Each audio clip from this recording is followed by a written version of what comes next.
प्रक्रियाओं का विस्तृत विश्लेषण, detailed legislative and financial procedures in India. प्रस्तावना भारतीय लोकतंत्र की सफलता का रहस्य उसकी संवैधानिक व्यवस्था और विधायी प्रक्रियाओं में निहित है। संसद और विधानमंडलों में कानून बनाना और वित्तीय मामलों की मंजूरी देना लोकतंत्र की नींव को मजबूत करता है। इस लेख में हम भारत की विधायी प्रक्रिया, उसकी विभिन्न अवस्थाओं और संसद के वित्तीय कार्यों का गहन विश्लेषण प्रस्तुत करेंगे। भाग 1, विधायी प्रक्रिया का अर्थ और महत्व। विधायी प्रक्रिया क्या है? विधायी प्रक्रिया वह संविधान सम्मत प्रणाली है जिसके अंतर्गत संसद या विधानमंडल में एक विधेयक प्रस्तुत होता है, उस पर विचार विमर्श होता है और अंततः उसे कानून का रूप दिया जाता है।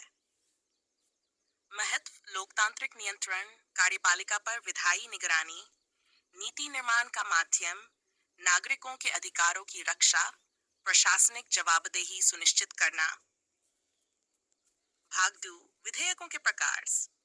विधेयकों का वर्गीकरण। प्रकार: विवरण, साधारण विधेयक, संविधान के किसी विशेष अनुच्छेद में उल्लेख न होने वाला सामान्य विधेयक। वित्त विधेयक, जिसमें केवल वित्तीय मुद्दे जैसे कर, व्यय शामिल हों।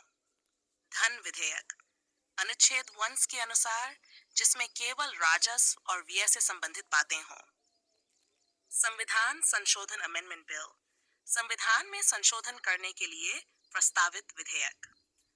प्राइवेट मेंबर विधेयक, प्राइवेट मेंबर्स बिल, जिसे कोई मंत्री नहीं बल्कि कोई अन्य सांसद प्रस्तुत करता है। भाग 3, विधेयक पारित करने की प्रक्रिया। 3 चरण।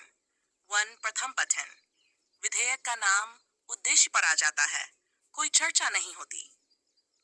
द्वितीय पठन, विस्तृत चर्चा होती है, संशोधन प्रस्तावित किए जा सकते हैं, मतदान होता है।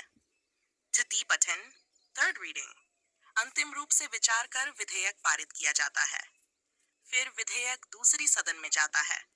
यदि दोनों सदनों में पारित हो जाए तो राष्ट्रपति की स्वीकृति के बाद ये कानून बन जाता है।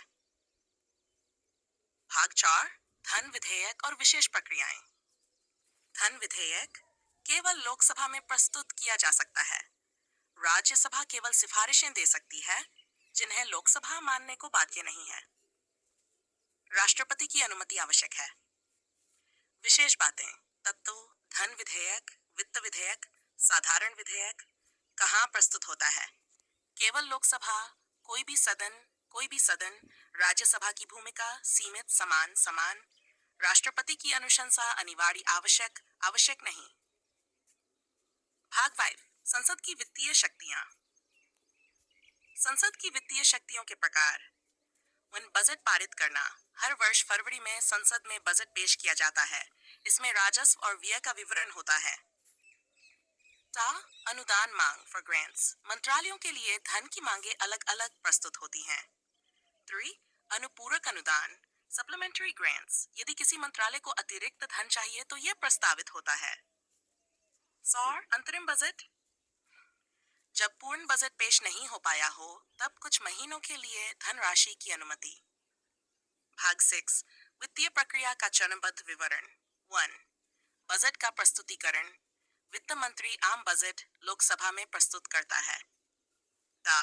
सामान्य चर्चा, विभिन्न विषयों पर चर्चा की जाती है। 3, विभागवार अनुदान मांगों पर चर्चा, हर मंत्रालय के बजट पर विस्तार से विचार किया जाता है। अनुदानों की voting on demands for grants, प्रत्येक मंत्रालय की मांग पर मतदान होता है। वित्त विधेयक का पारित होना, करों और वित्तीय प्रस्तावों को वैधानिक स्वरूप दिया जाता है।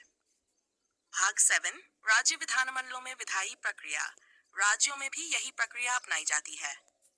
धन विधेयक केवल विधानसभा में प्रस्तुत हो सकता है। राज्यपाल की मंजूरी आवश्यक होती है। भाग 8, समितियां और विधायी समीक्षा। प्रमुख समितियां। 1, सार्वजनिक लेखा समिति, सरकारी खर्चों की समीक्षा करती है। अनुमानों की समिति, बजट के कार्यान्वयन की दक्षता देखती है। वित्त पर स्थायी समिति, स्टैंडिंग कमेटी फाइनेंस, बजट कर वित्त विधेयकों की समीक्षा करती है। भाग 9, विधायी प्रक्रिया की चुनौतियां। चुनौती: विवरण, समय की कमी, विधेयकों पर पर्याप्त बहस नहीं हो पाती। व्हिप प्रणाली, सांसदों की स्वतंत्रता सीमित होती है। अध्यादेशों की बढ़ती संख्या, विधायी प्रक्रिया की अवहेलना। कमजोर समिति प्रणाली, प्रभावी समीक्षा में बाधा। निष्कर्ष: भारतीय विधायी और वित्तीय प्रक्रियाएं हमारे लोकतंत्र की रीढ़ हैं। ये न केवल नीति निर्माण का आधार बनाती हैं, बल्कि सरकार की लोकतांत्रिक जवाबदेही सुनिश्चित करती हैं।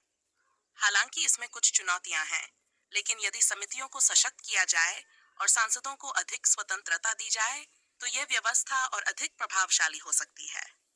एक जागरूक नागरिक के रूप में हमें विधायी प्रक्रिया को समझना और उस पर सवाल करना बेहद जरूरी है।